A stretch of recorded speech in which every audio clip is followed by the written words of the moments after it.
That's new. All right, we're already there. So it's going to be a small snippet of the demo we are presenting over at the business booth. We're in no man's land. It's a huge region of our game, and we're right in the middle of the adventure.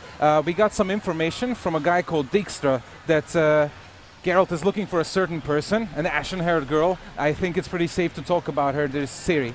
And we're looking for a small childlike creature in the swamps. So we are going to use our Witcher senses to look for traces, possible traces of this small creature. Since Geralt is a Witcher, he has these enhanced senses that enhance both audible and visible clues, so we can look for all sorts of things leading to any prey Geralt might have. And here we have stumbled upon some smallish footprints, so we're going to follow them. So we're showing off our water physics a lot, and our sort of water particle system. In a while, yes. And we're going to be showing off our combat a lot in this sequence.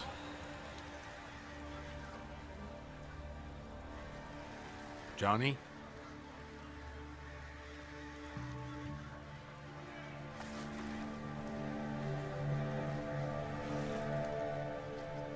Don't be afraid.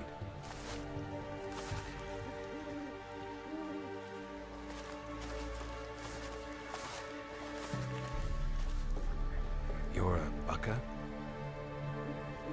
Ah, a godling. Not many of you left. I'm looking for a woman with ashen hair. Seen her? Tell me everything from the start. Where did you see her? What was she doing? It's important to me. Why not? Lost your voice? Can I help you somehow?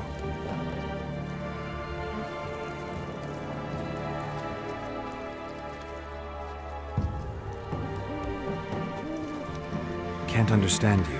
Try to explain it somehow.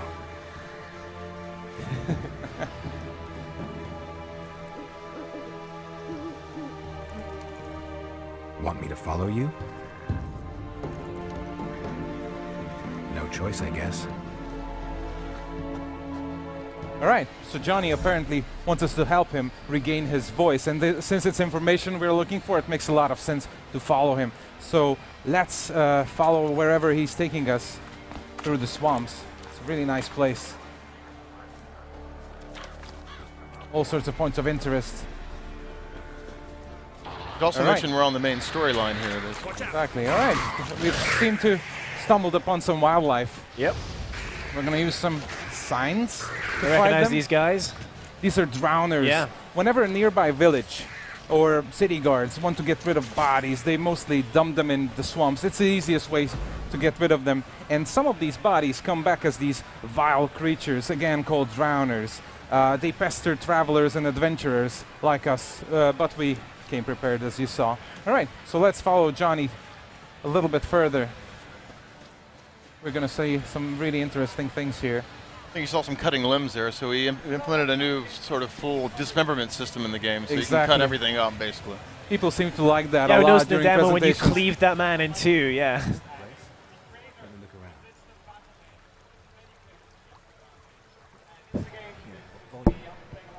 on the ledge. Something that'll get you your voice back.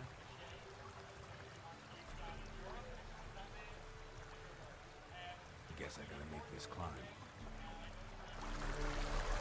All right, so I think we really don't want to spoil the whole story for your audience, because we still have an entire game to spare. Combat.